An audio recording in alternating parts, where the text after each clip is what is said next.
What's up, LoreHound? It's Coop inside the Bigpoint booth. I'm here with Khalid Heloui, the Chief Games Officer, and he's just showing me Gameglobe, which is a create-your-own game universe levels. I don't know exactly how you guys are talking about it. So Gameglobe is one of the products we're the most excited about right now. So Bigpoint is a big online gaming company. It's the first partnership we have with Square-Enix actually, and we're all already obviously extremely excited to work with this traditional gaming company which has changed the industry a number of times. But in my opinion, Gameglobe is one of the titles that is finally going to bring real innovation to the gaming space. Because for the first time, we don't believe that we know. I think that one of the things that we do believe in Bigpoint is nobody has monopoly on good judgment and nobody has monopoly on taste and creativity. So anybody at the company can actually launch an idea, start a game, but we thought, why not allow any gamer, anybody in the world, come up with an idea and create their own game? And that's what basically Haptico ended up realizing. This is the studio based in Scandinavia that is basically building this game and working with Square-Enix in order to do that. And this is just unbelievable what you can do with this title, because a number of people have tried to do it in the past, being the tool to basically go on a field, create your level, set up your pieces of gameplay, and then actually allowing you to basically play your level. But now, basically, we're platform agnostic. It's available on your browser. You just go to gameglobe.com and you start basically building your avatar, the kind of person you want to have on your field, but then actually really building your level and building your game. So basically, the limits are basically how creative you can be, because we provide you with the tools to do whatever you want. So we're really excited about this. So it's got everything you could want to create these things, but it also has its own community and leveling and stuff like that. How are you guys using the level process to push the creativity?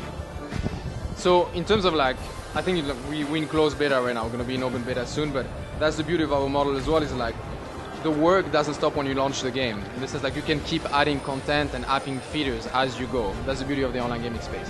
But the levels basically once you start, you can basically shape everything in your world. Now, for instance, you just have a plain field at the beginning with a number of small hills. You can shape the level to go higher, go smaller up to the water. You can basically paint, change, if you want to add grass, you want to add trees, you want to add fields, you can do that. Then you want to add castle, and we're going to keep building and adding features as we go and as basically the people are asking us to. But right now, from the beginning, you have so many things you can do that, frankly, I think you can play for a year without being bored of it.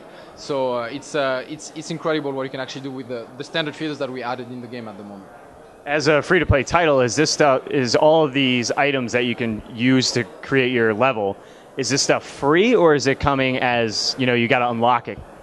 Yeah, and that's actually something that is really important, because the perception in the gaming world, to a certain extent, especially in the traditional gaming world, when they hear free-to-play, it's okay, I'm going to get to the game. First, it's not going to look great. It's not going to be fun. And if it is, I'm going to have to pay at some point, or they're going to take money from me. So that's exactly what we don't want to do. First, you play the game. It's as good as anything you can see on any PC or on any console. I mean, you've tried the games, you saw that. And it actually looks amazing. But then second, we wanted to make sure that you didn't have to pay to get access to most of the thing in the game. You can have an amazing experience, and we took 8 weeks of test on the closed beta, which is just limited with basically free content.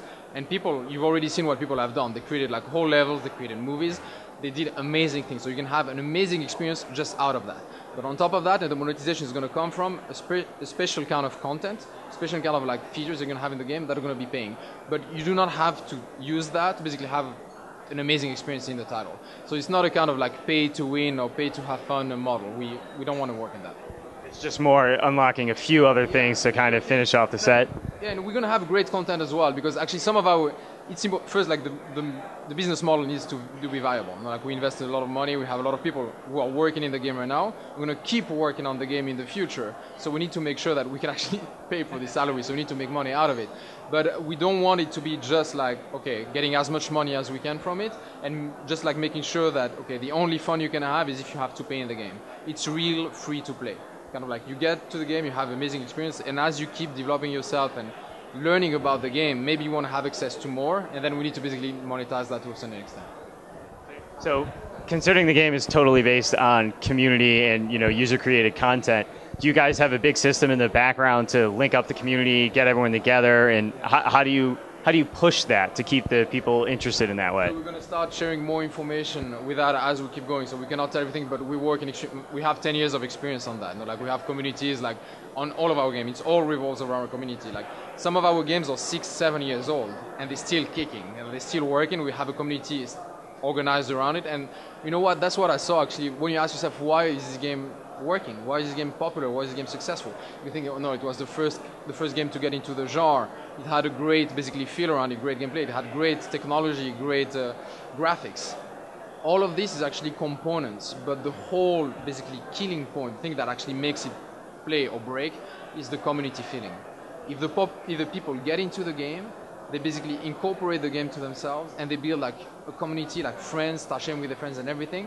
That's what basically dictates whether a game is going to be successful or not. And in reality, if you see the evolution of our games from the beginning to the end, the games are like extremely different, because that's the beauty of our model. Is like, since everything based on the browser and actually it's free to play, it's online, we can actually keep pushing features and content every other week. And so we can actually get the feedback from our users telling us, you know what, the thing that you put in the game doesn't work out. We're not having fun, like the thing is like either too difficult or like we don't understand why it's coming. We can change it, we can amend it. Like it's not fixed and it's not carved into stone. So you mentioned Gameglobe is in closed beta right now. When are we going to be going to open beta and going launch? Soon. Soon. TM. You know what? It's like I don't want to comment on any date, because especially for this game, I will take the time. We will take the time. It's like it has to be ready. It's because when we're gonna push it out there, it's gonna get out of our hands. Like people are gonna start creating stuff, and I don't want them to be feeling okay, like there's something missing here or it's not working properly. So we want to have the game as polished as possible before actually we launch it. It looks great. I mean, super smooth, super easy to build levels, and you know you get to play with your avatar and everything. I can't wait to see what's gonna come out of this community. I'm excited, man. I'm excited. Like I think it's. And that's even the most beautiful thing about it. It's like most of the product that we launch, like most of the games we launch, we believe they're going to be successful for X, Y, Z reason. It's like, okay, we built an amazing game. It's like Dragon Sang, our online hack and slash game. I was sure it was going to be successful because it's as good as any other hack and slash. Honestly, I'm not ashamed to put it in front of Diablo 3. And it's just like browser based. You don't need to download anything. And it's just like extremely fun. You have new content coming up every week. But on this one, what is actually making me really excited is like, I know that I don't know what shape it's going to get. I know it's going to be successful. I have no idea what people are going to make out of it. And that's what makes it amazing and incredible. And I really think that I'm for sure believing that we're going to change the industry, but I think we're going to have an impact even beyond that. Because you know, like you see like all the basically like the social platforms like Facebook, Twitter, YouTube, they work because they allow people to express themselves, allowed to share information about their life, information about like they wanted to share pictures. YouTube, you can find like a funny video, you can share with your friends. Here, you can build your game, and you don't have to basically go find money, go find like a distributor, find like marketing, like a medium to basically share a game. You copy the link, you send it to your friends on Facebook, on Twitter, or like by email, and people can start playing the game, and you can start sharing the experience with them. This is incredible.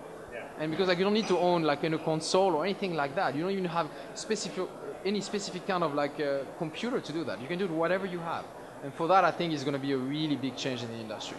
And I think this is the way the industry should be going. I mean, we need to basically allow the gamers to do what they want to do. And modding's always been a core part of PC gaming and stuff, and you guys are just taking it to the extreme where letting us make the game very easily. And you know, we've been recruiting a lot of our actually guys, employees from the gaming community, like coming from users, players that were sending us so much good stuff. Like, you should basically take the game in that direction. Like, guys, like, why don't you come and do it? Now we don't even need to recruit them. It's like, so like, guys, we give you everything you need to basically build your game. And the Haptico guys have been unbelievable in building this. And frankly, right now you can really express yourself and build something really incredible with that title. Can't wait. Thanks so much. I'm excited. Very nice to meet you guys.